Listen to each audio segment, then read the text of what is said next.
Adjective के महत्वपूर्ण नियम। अब हम एडजेक्टिव से संबंधित महत्वपूर्ण नियमों की चर्चा करेंगे। इन नियमों की अच्छी समझ एडजेक्टिव से संबंधित प्रत्येक प्रकार के प्रश्नों को अतिशीघ्र हल करने में आपकी सहायता करेगी। रूल नंबर 1, मुख्य रूप से एडजेक्टिव का प्रयोग हमेशा उस नाउन के पहले किया जाता है जिसकी ये विशेषता बताता है। जैसे Raman is an honest worker, अर्थात रमन एक ईमानदार कर्मचारी है। यहाँ पर ऑनेस्ट अर्थात ईमानदार एक एडजेक्टिव है जो नाउन अर्थात वर्कर की विशेषता बता रहा है, इसलिए इसका प्रयोग वर्कर के पूर्व हुआ है। लेजी स्टूडेंट्स नेवर सक्सीड, अर्थात आलसी विद्यार्थी कभी सफल नहीं होते। यहाँ पर लेजी अर्थात आलसी एक एडजेक्टिव है जो नाउन अर्थात स्टूडेंट्स की विशेषता बता रहा है, इसलिए इसका प्रयोग स्टूडेंट्स के पूर्व किया गया है। एक्सेप्शन यानी अपवाद या निम्नलिखित परिस्थितियों में एडजेक्टिव का प्रयोग नाउन के बाद किया जाता है। जैसे रूल नंबर 1, यदि एडजेक्टिव का प्रयोग क्वालिफाइंग टाइटल अर्थात पदवी के लिए हो रहा हो तो इसका प्रयोग नाउन के बाद ही किया जाता है। जैसे Ashoka the great was a just king of India. यहाँ पर द ग्रेट अर्थात महान का प्रयोग क्वालिफाइंग टाइटल अर्थात पदवी की तरह से हुआ है, इसलिए इसका प्रयोग वाक्य में आए नाउन अर्थात अशोक के बाद किया गया है। रूल नंबर 2, यदि किसी क्वालिफाइंग फ्रेज से एडजेक्टिव का विस्तार किया गया हो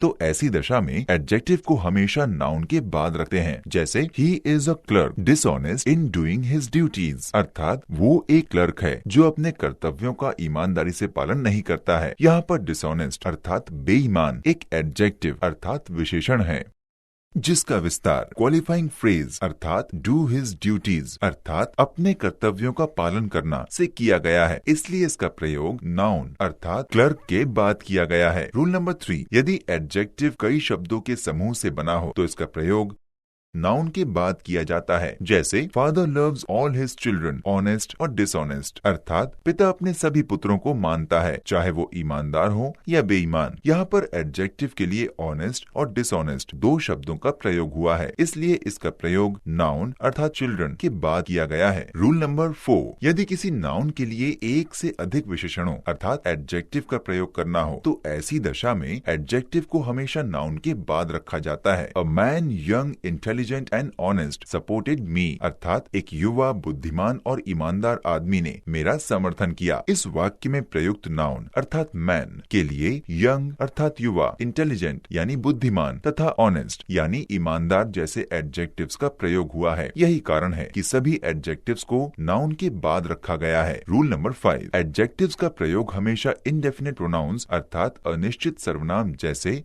something, anything, nothing, nobody, somebody, anybody इत्यादि के बाद किया जाता है। जैसे please try to do something new. इस वाक्य में शब्द न्यू अर्थात नया एक विशेषण है, इसलिए इसका प्रयोग समथिंग जो कि इनडेफिनिट प्रोनाउन अर्थात अनिश्चित सर्वनाम है के बाद किया गया है। He has nothing useful for me, यानी उसके पास मेरे लिए उपयोगी कुछ नहीं है। इस वाक्य में प्रयुक्त एडजेक्टिव यूजफुल अर्थात उपयोगी का प्रयोग नथिंग अर्थात कुछ नहीं जो कि इनडेफिनिट प्रोनाउन है के बाद किया गया है। रूल नंबर 6, यदि दो एडजेक्टिव्स का प्रयोग किसी नाउन अर्थात संज्ञा की विशेषता प्रकट करने के लिए किया गया हो तो दोनों एडजेक्टिव्स में से एक छोटा तथा एक बड़ा हो तो ऐसी दशा में पहले छोटा फिर बड़ा एडजेक्टिव आएगा। जैसे in my opinion Sangeeta is polite and beautiful, अर्थात मेरे ख्याल से संगीता विनम्र और सुंदर है। यहाँ पर संगीता अर्थात नाउन की विशेषता बताने के लिए दो एडजेक्टिव्स पोलाइट यानी विनम्र और ब्यूटीफुल यानी सुंदर का प्रयोग किया गया है। इसमें से पोलाइट में ब्यूटीफुल से कम अक्षर हैं, अतः पहले पोलाइट का प्रयोग हुआ तथा उसके बाद ब्यूटीफुल का प्रयोग हुआ। रूल नंबर 7, ईच का प्रयोग दो या दो से अधिक नाउन्स के साथ किया जाता है, परंतु एवरी का प्रयोग हमेशा दो से अधिक नाउन्स के साथ ही किया जाता है। ध्यान रहे कि इन दोनों का प्रयोग सिर्फ काउंटेबल नाउन्स के साथ ही होता है। Example 1, the two boys have each a bag, अर्थात दोनों लड़कों के पास बैग हैं। Number 2, the 4 girls have each a scooty, अर्थात चारों लड़कियों के पास स्कूटी है। ईच का प्रयोग पहले वाक्य में दो के लिए तथा दूसरे वाक्य में दो से अधिक अर्थात 4 लड़कियों के लिए किया गया है। Example 3, every student should go for a walk, यानी प्रत्येक विद्यार्थी को टहलने जाना चाहिए। इस वाक्य में एवरी अर्थात प्रत्येक शब्द का प्रयोग सभी विद्यार्थियों अर्थात दो से अधिक व्यक्तियों के लिए हुआ है। एवरी का प्रयोग सदैव दो से अधिक के लिए ही होगा। रूल नंबर 2, पॉजिटिव एडजेक्टिव अर्थात संबंधवाचक विशेषण का प्रयोग सदैव नाउन के पहले किया जाता है। जैसे दिस इज माई बुक यानी ये मेरी पुस्तक है। यहाँ पर प्रयुक्त शब्द माई अर्थात मेरी का प्रयोग वाक्य में प्रयुक्त नाउन यानी बुक के पूर्व किया गया है। इस वाक्य में शब्द माई पुस्तक पर अधिकार व्यक्त कर रहा है, अतः शब्द माई पॉजिटिव एडजेक्टिव है। रूल नंबर 3, यदि वाक्य में पॉजिटिव एडजेक्टिव का प्रयोग हुआ हो तो उसके बाद आने वाले नाउन के पूर्व किसी भी आर्टिकल अर्थात ए, एन, द का प्रयोग नहीं किया जाता है। जैसे दिस इज योर नोटबुक अर्थात ये तुम्हारी नोटबुक है। That is his wrist watch यानी वो उसकी कलाई की घड़ी है। यहाँ पहले वाक्य में प्रयुक्त नाउन नोटबुक पर शब्द योर द्वारा तथा दूसरे वाक्य में प्रयुक्त नाउन रिस्ट वॉच पर शब्द हिज के द्वारा अधिकार व्यक्त किया जा रहा है। अतः स्पष्ट है कि ये दोनों शब्द पॉजिटिव एडजेक्टिव हैं। इसलिए वाक्यों में प्रयुक्त नाउन नोटबुक तथा रिस्ट वॉच के पूर्व किसी भी आर्टिकल का प्रयोग नहीं हुआ है। रूल नंबर 4, मैनी और सेवरल का अर्थ होता है कई या अनेक।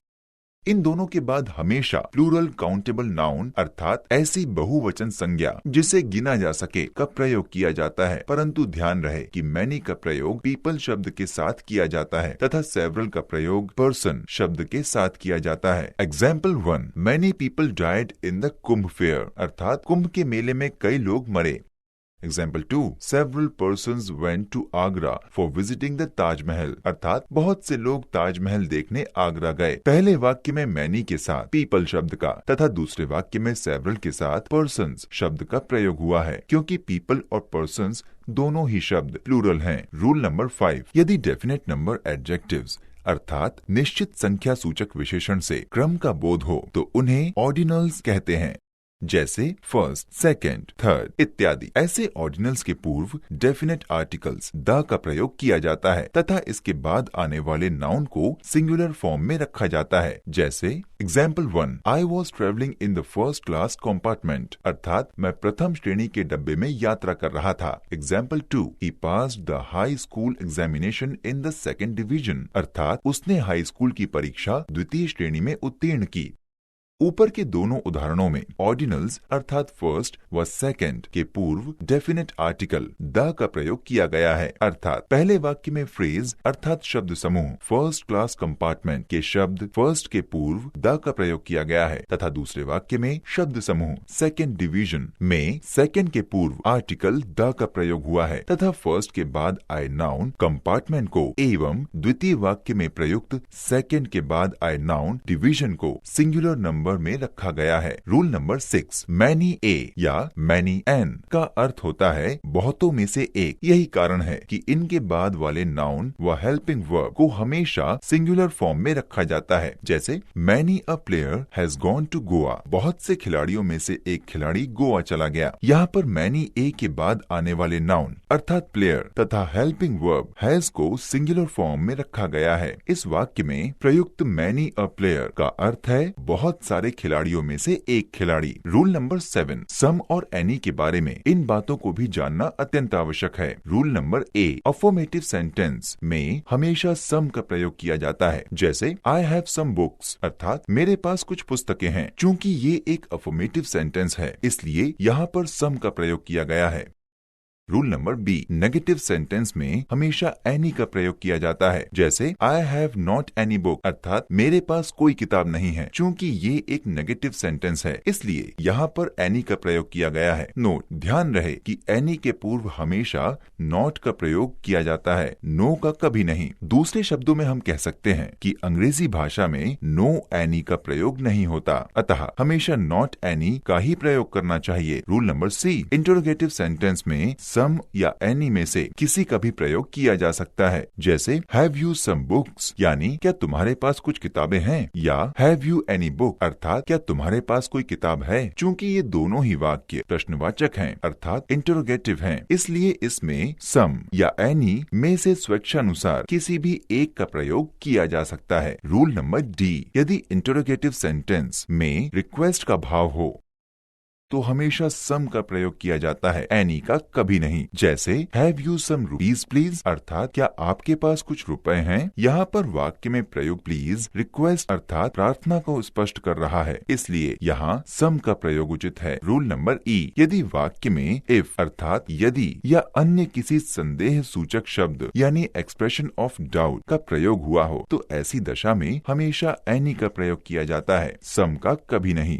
उदाहरण के लिए he should tell me if he has any doubt, अर्थात यदि उसे संदेह है तो उसे मुझे बताना चाहिए। इस वाक्य में संदेह सूचक शब्द इफ का प्रयोग हुआ है, इसलिए इस वाक्य में एनी का प्रयोग किया गया है। रूल नंबर 8, यदि वाक्य में इंडेफिनेट न्यूमेरल एडजेक्टिव अर्थात अनिश्चित संख्या सूचक विशेषण और पॉजिटिव एडजेक्टिव अर्थात अधिकार सूचक विशेषण दोनों का प्रयोग साथ साथ करना हो तो पहले इंडेफिनेट न्यूमेरल एडजेक्टिव का प्रयोग करेंगे। जैसे all my friends have come, अर्थात मेरे सभी मित्र आ गए हैं। यहाँ पर ऑल इंडेफिनेट न्यूमेरल एडजेक्टिव है तथा माई पॉजिटिव एडजेक्टिव है, इसलिए ऑल को पहले रखा गया है तथा माई को बाद में। रूल नंबर 9, यदि वाक्य में इंडेफिनेट न्यूमेरल एडजेक्टिव अर्थात अनिश्चित संख्या सूचक विशेषण जैसे ऑल, सम, मैनी इत्यादि के बाद नाउन आया हो तो उस नाउन के पूर्व हमेशा डेफिनेट आर्टिकल द का प्रयोग अवश्य किया जाता है। जैसे all the books have lost, यानी सारी पुस्तकें खो गई हैं। यहाँ पर इंडेफिनेट न्यूमेरल एडजेक्टिव अर्थात ऑल के बाद नाउन अर्थात बुक्स का प्रयोग हुआ है, इसलिए बुक्स के पूर्व द का प्रयोग किया गया है। Rule number 10, definite numeral adjective अर्थात निश्चित संख्या सूचक विशेषण जैसे 1, 6, 10 इत्यादि के बाद पर्सन शब्द का प्रयोग किया जाता है तथा इंडेफिनेट न्यूमेरल एडजेक्टिव अर्थात अनिश्चित संख्या सूचक विशेषण जैसे ऑल, सम, मैनी इत्यादि के बाद पीपल शब्द का प्रयोग किया जाता है। जैसे many people assembled in the किसान मेला, अर्थात किसान मेला में बहुत से लोग इकट्ठा हुए। 6 persons died in a road accident, अर्थात एक सड़क दुर्घटना में 6 व्यक्ति मरे। यहाँ पर पहले वाक्य में इंडेफिनेट न्यूमेरल एडजेक्टिव यानी मैनी का प्रयोग हुआ है, इसलिए उसके साथ पीपल शब्द का प्रयोग किया गया है तथा दूसरे वाक्य में डेफिनेट न्यूमेरल एडजेक्टिव का प्रयोग हुआ है यानी 6 का, इसलिए इसके साथ पर्सन्स का प्रयोग किया गया है। Rule number 11, each, every, neither, either, none, nobody, somebody, anybody, everybody इत्यादि सिंगुलर होते हैं, इसलिए इनके बाद helping verb, main verb, positive form तथा ऑब्जेक्ट को हमेशा सिंगुलर फॉर्म में रखा जाता है।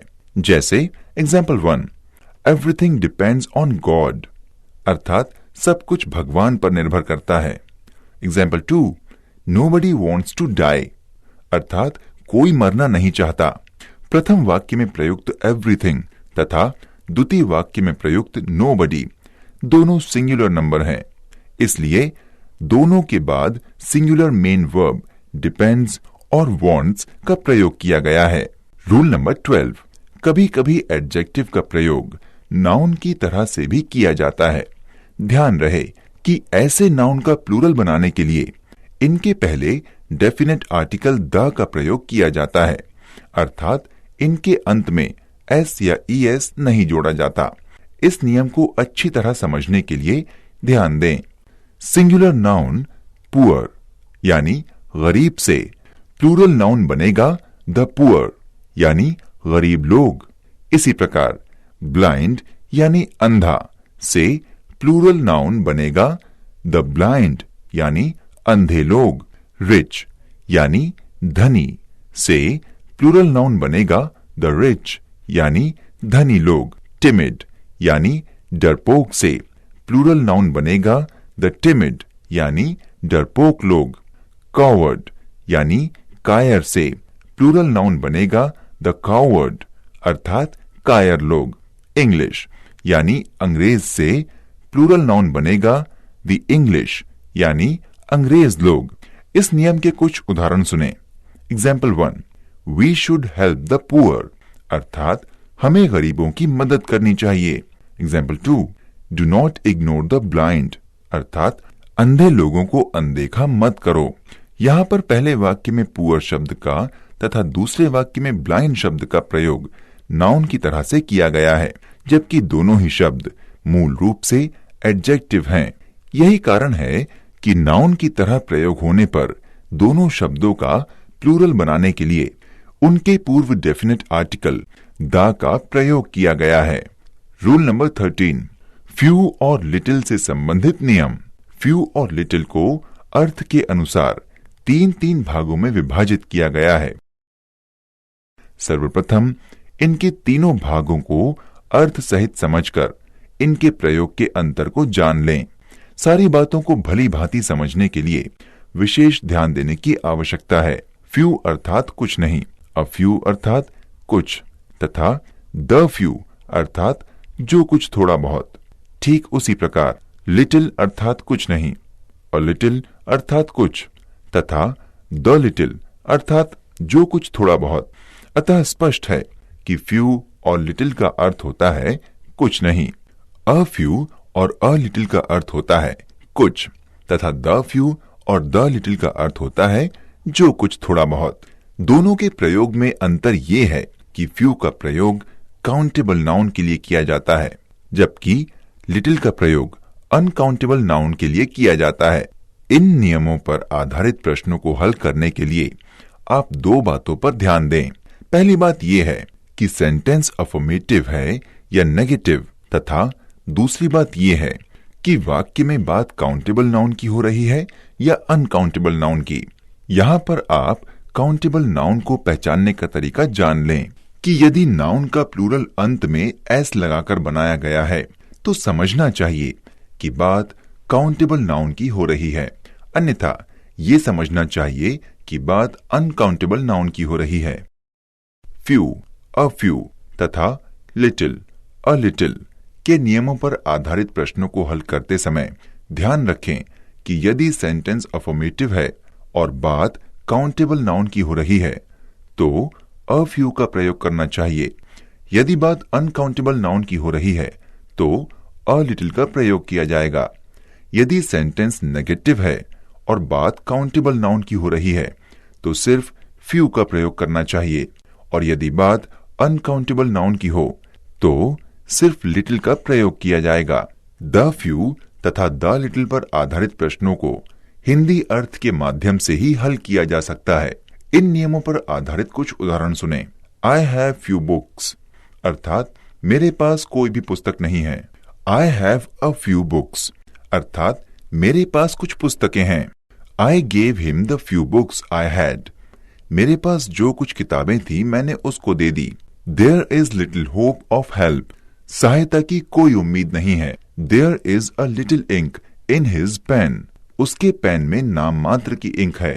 He gave me the little milk he had, जो कुछ थोड़ा बहुत दूध उसके पास था उसने मुझे दे दिया।